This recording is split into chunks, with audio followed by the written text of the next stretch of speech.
it's Tiffany, and today I'm going to be giving you a review of Why Won't You Just Tell Us the Answer by Bruce Lesh. So this book is a social studies pedagogy book for grades 7 through 12, and it focuses on using a simplified version of the historical process in your social studies classroom. So I started off a little rocky with this book. I wasn't sure if I was gonna like it, and then had quite a few moments that changed my mind. So if you would like to know exactly what I thought about this book, then let's get into it.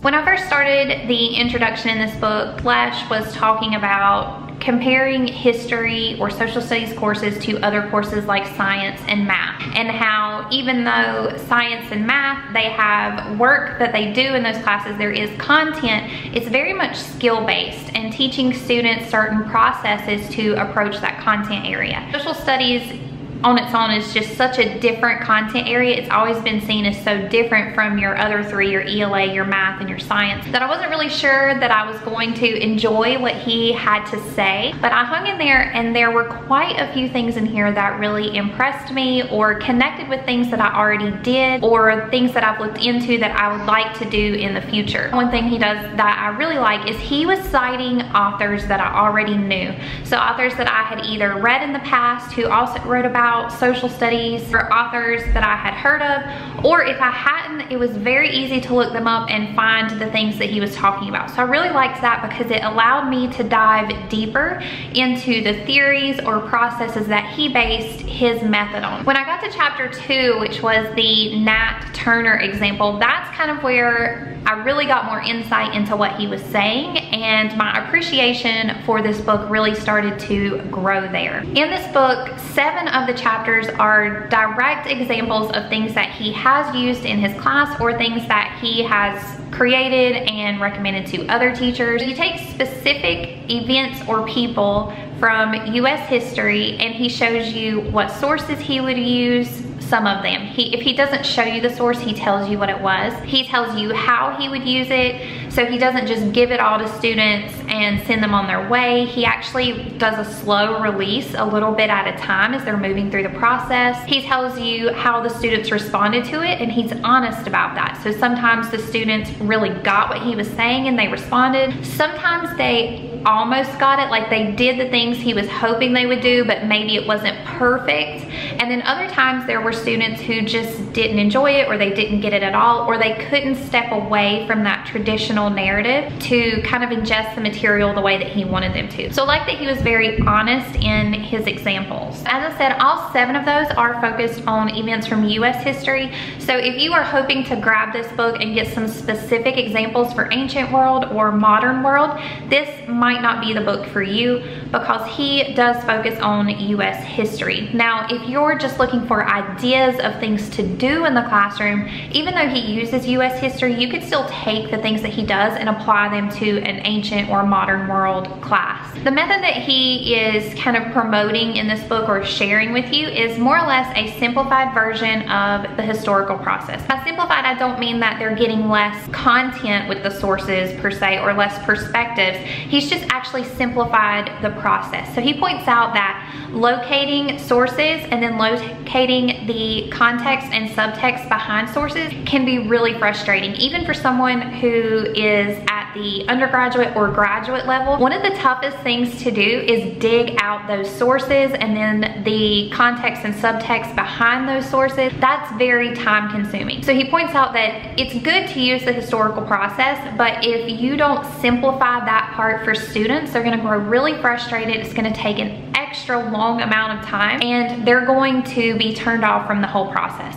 So what he does is he actually locates all of the sources for his students, and he also provides them with the background information for each of those sources that they are going to need. So if they are going to need to know that this source is coming from a slave's perspective in South Carolina, other details about that person, and then this source that we're also analyzing comes from a white plantation owner in South Carolina, So he gives this kind of context behind it so that students know how to piece things together, why those perspectives are different on the subject, and how both of those matter. So that's another thing that he really focuses on, teaching students that yes, there is context and subtext behind a source, and a lot of people refer to it as bias. Bias does not mean that a source necessarily isn't useful. However, if the students had to dig around and find that background information, they would probably grow frustrated with the process and just give up altogether. So that discussion throughout the book was really useful to me. It's something that I think on a lot because I want to use the historical process.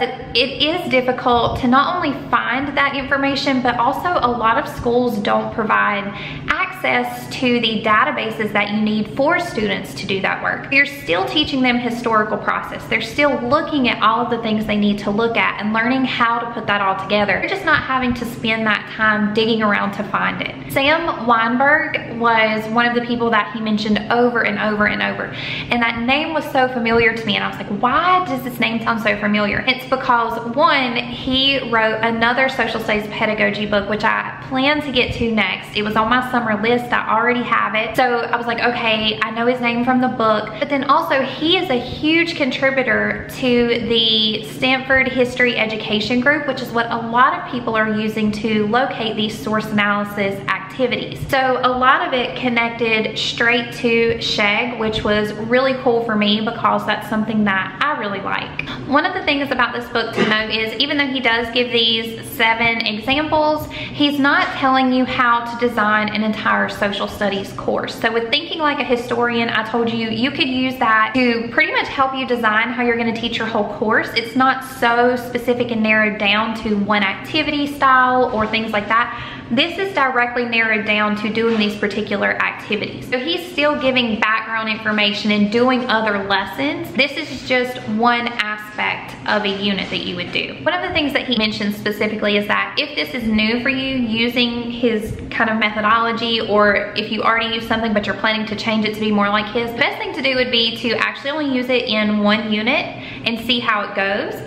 Or, you know, at the very most, one time per unit. Because just like with everything else we do with our students, if we do the same thing all the time, every single day, they're gonna grow bored with it, and no matter how much it could engage them, it's not going to if we're doing it all the time. So this is really something that you would incorporate once per unit, or if it's a bigger unit, maybe twice per unit, because this process is so big and it is so skill-based. Now within that process, he encourages teachers to use a variety of sources, so anywhere from 5 to 8 sources, and within those sources, use some contradictory viewpoints.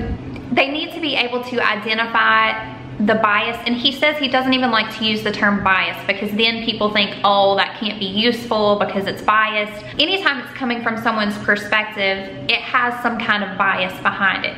And when you gather up several of these different perspectives, it helps students really see how to piece it together. And he says that students really start to feel like they're doing a puzzle almost when they work with these different perspectives to build not only a fuller picture, but it also helps them create a timeline of events. He does talk about how implementing something like this can be a challenge when you have so much content to cover, and that's something that teachers are really concerned about often, especially teachers who have standardized testing at the end of their year and they have a huge amount of content to cover. He specifically references the way that AP courses have so much to cover, but he notes that he has found that going more in depth with topics makes students remember it more than if he were just to cover everything on the surface and get all the way through his content. So I guess with that, his big advice was stop trying to cover it all because there's too much there. It's just not really doable anyway. So you should find the things that align to your course questions, your course themes, and those are the ones where you say, okay, this is the event, or this is the person where I'm gonna go more in depth and help students to get that deeper understanding. He talks about how in an ideal world, what would go away is kind of that checklist approach where you're like, you have a list of names they need to know or a list of events, and you're just kind of checking them off as you go through the year. And ideally, that is what would need to be eliminated, because memorizing names and places and events, students are just kind of letting that stuff go anyway. That's not something they're holding on to and using. But letting them go more in depth is giving them something to hold on to, connect it to future events or current events, and it's really more meaningful for them. As you approach the end of the book, he starts to talk about creating historical empathy versus sympathy. And if you are on teacher Instagram, something that you may have seen really get more attention this year is the activities that have been uploaded onto Teachers Pay Teachers that are really offensive. They're kind of reenactment activities where students are reenacting things like slavery or the slave trade. He specifically addresses a few things like that in his book, and he not only talks about, you know, how it's wrong to try to create that feeling in students, period, but he talks about how academically or historically or pedagogically it's not a useful activity, because you're not creating empathy, you're trying to create sympathy, and that feeling can never fully be recreated for students no matter how hard you try. It's not realistic and it's not as meaningful for students. So as with my Thinking Like a Historian, one of the things that I said I would do is let you guys know if I think that this book is worth buying, borrowing, or just passing on completely. And if I had stopped in the beginning where he was kind of throwing me off and I wasn't quite sure how he was going to connect that to what I was really looking for, I probably would have told you to pass. But I decided to hang in there because I really liked the people he had referenced in his bibliography. I really liked the general idea of the book. So if you are a U.S. history teacher and you want some more examples of ways to incorporate processes like this into your course, this has great examples for you. It has 7 examples that you could pull from. So I think it's definitely worth it for you to buy this book. Brand new teacher who is really just trying to get a handle on how you want to teach your course, I think this is a good read. Maybe not right before your first year, maybe after your first year or as you're going through your first year, to start planning who you want to be as a history teacher and how you want to do things. I think this is worth buying. Or if you are brand new to incorporating source analysis into your history course,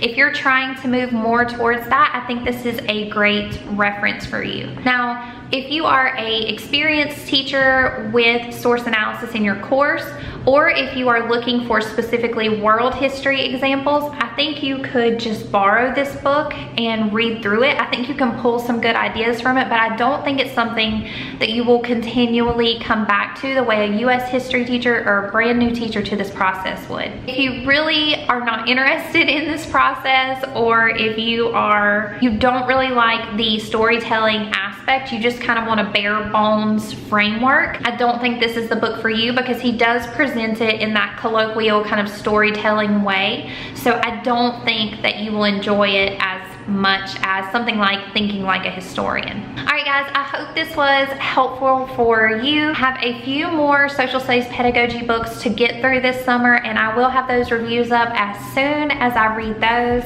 If you haven't already, hit that subscribe button, give this a thumbs up if you enjoyed it, and I will see you in my next video. Bye.